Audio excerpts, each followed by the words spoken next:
नमस्कार, आप देख रहे हैं हिंदी सवेरा न्यूज। तो मैं हूं आपके साथ ज्योति कनौजिया। आइए रुक करते हैं खबर की ओर। नमस्कार, आप देख रहे हैं हिंदी सवेरा न्यूज़ चैनल और मैं आशीष तिवारी।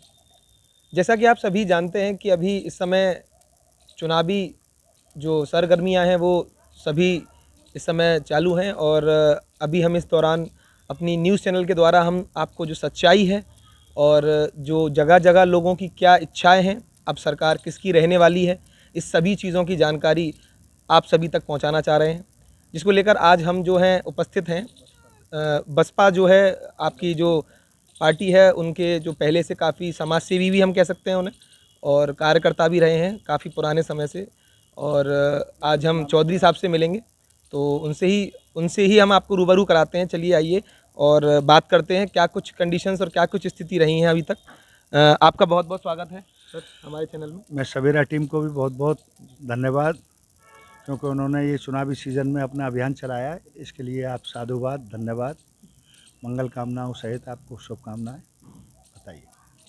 अभी जैसा कि आप हम और सभी लोग देख रहे हैं कि लोकसभा चुनाव नज़दीक हैं, तो इस चुनाव को लेकर के आपकी क्या कुछ राय है और आप क्या कुछ नज़रिए से देखते हैं इस पूरे चुनाव को?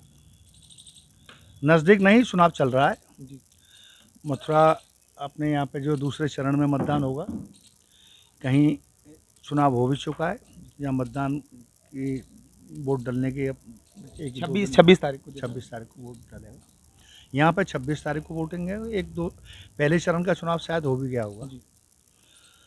बताएं तो जैसा जो चुनावी आप देख रहे हैं कि मथुरा में 26 तारीख को है हमारे यहाँ, तो उस चीज़ को लेकर के अभी जो प्रेजेंट में जो हमारे यहाँ पार्टी है और उस सभी चीज़ों को लेकर के आप क्या कुछ आपकी राय रहेगी, वो थोड़ा सा मैं आपसे जानना चाह रहा था। देखिए, मथुरा में तो कोई चुनाव है नहीं जी। उत्तर प्रदेश में चुनाव होगा, मथुरा में कोई चुनाव नहीं है, क्योंकि पहले से 2 बार से यहाँ जो सांसद हैं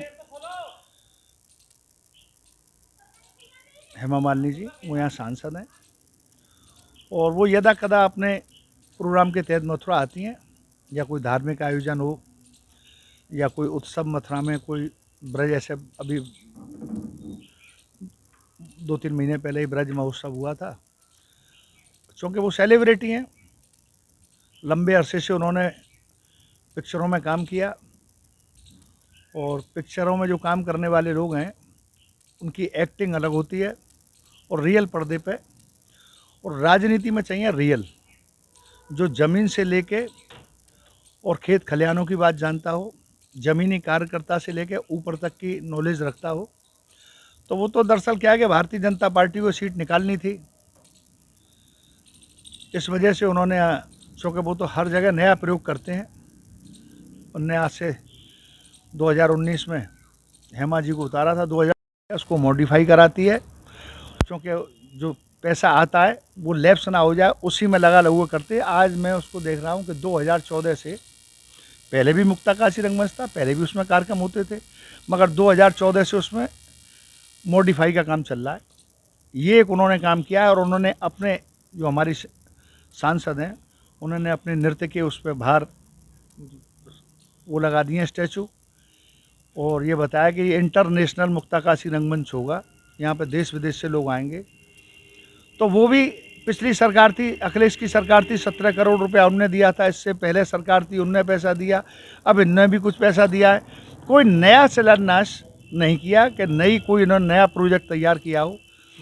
पुराने को करना था तो एक छाता शुगर फैक्ट्री है छाता में, जिससे हज़ारों हज़ार किसान को रोज़गार मिलता।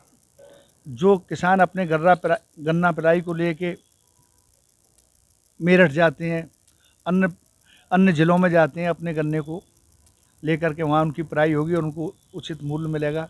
तो मथुरा में एक ले दे के छाता शुगर फैक्ट्री थी, यहाँ से मथुरा को हज़ारों किसानों को काम मिलता था, नौजवानों को काम मिलता था, ट्रांसपोर्टिंग का काम मिलता था। उसको ही नहीं चालू करा पाए तो उनसे क्या उम्मीद करें हम? जी। विकास तो उसको कहते हैं, विकास तो अब कहीं कि इतनी नौकरियां, करोड़ों नौकरियां देंगे, गरीबों की ये मदद करेंगे।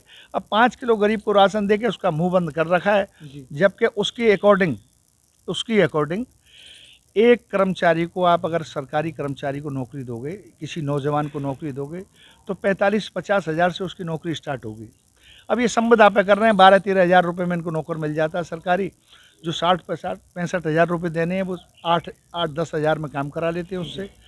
और बात अग्निवीरों की रही, अगर आपको इंटरव्यू लेना है तो अग्निवीरों को लेना चाहिए, जो पूरा साल रोडों पे दौड़ते हैं। आप कभी आगरा जाइए, शाम के समय आपको हज़ारों लड़के दौड़ते हुए मिलेंगे।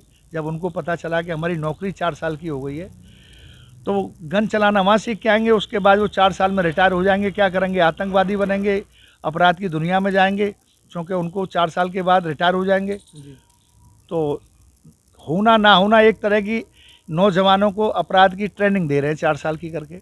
अरे देश की सीमा पे आदमी लड़ने जा रहा है जवान, उसको कम से कम 25 से 30 साल उसकी जो उसका टाइम था वो उसको मिले। उसके बाद रिटायरमेंट होके आता है तो उसके गांव में एक जज्बा होता है। अपने माँ बाप भी उनका नाम करते हैं कि मेरा बेटा फ़ौज में है।